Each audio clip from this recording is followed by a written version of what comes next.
మాండంగా వరుసగా 4-5 ఏళ్ల పాటు మిషన్ కాకతీయ అనే ప్రోగ్రాం దాదాపు 24,000 కోట్ల రూపాయలతోని మంచిగా నడిపించే ప్రయత్నం చేసినారు. ఎందుకంటే చెరువు బాగుంటే ఊరు బాగుంటుంది, చెరువు బాగుంటే రైతు బాగుంటాడు, రైతు చుట్టూ అలుముకున్న వ్యవస్థ బాగుంటుంది, గ్రామీణ ఆర్థిక వ్యవస్థ బాగుంటే గ్రామం బాగుంటుంది, కుల వృత్తులు బాగుంటే అన్నీ బాగుంటాయి. ఆ ప్రయత్నం చేసిండు. అట్లాగే మిషన్ భగీరథ ఉపాధ్యక్షుడు ఇక్కడ కూర్చున్నాడు, మాజీ ఉపాధ్యక్షుడు ఉప్పల వెంకటేష్. మిషన్ భగీరథ అనే ప్రోగ్రాము ఏదో ఆషామాషిగా పెట్టిన ప్రోగ్రాం కాదు, ఎవరికో ఒకరికి పదవి ఇచ్చినందుకు పెట్టిన ప్రోగ్రాం కాదు. సాధించుకున్న తెలంగాణలో మనం ఇంటింటికి సాగునీటి గోస లేకుండా, తాగునీటి గోస లేకుండా చేయాలనే ఉద్దేశంతో ఇంటింటికి నల్లా పెట్టి మా ఆడబిడ్డలు ఎవరు మళ్ళీ బిందెలు పట్టుకొని కొండలు పట్టుకొని రోడ్ల మీదకి వచ్చే పరిస్థితి ఉండొద్దు.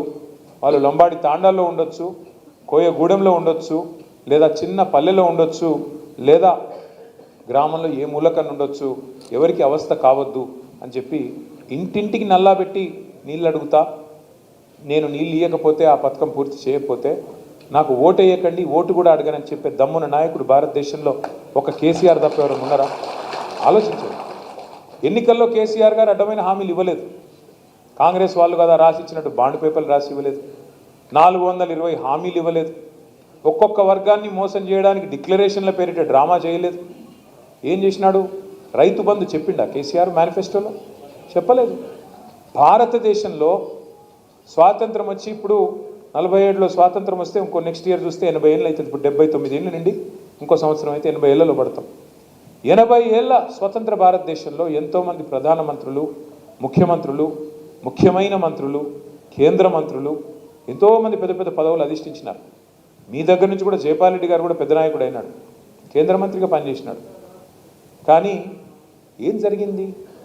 రైతుల గురించి స్పీచ్లు, రైతుల గురించి డైలాగులు, నోట్లోంచి ప్రేమలు కారిపోయినాయి తప్ప ఎన్నడన్నా కేసీఆర్ గారు చేసినట్టు నీకు ఎన్ని ఎకరాలు ఉన్నాయన్న దాంతో నిమిత్తం లేకుండా, నీకు 2 ఎకరాలు ఉంటే 2టికి, 10 ఎకరాలు ఉంటే 10టికి, ఎంత ఉంటే గంతకు రైతు బంధు అనే ప్రోగ్రాం పెట్టి 70 లక్షల మంది రైతుల ఖాతాల్లో 11 విడతలుగా 73,000 కోట్లు వేసిన నాయకుడు ఒక్కడన్నా ఉన్నాడా భారతదేశంలో?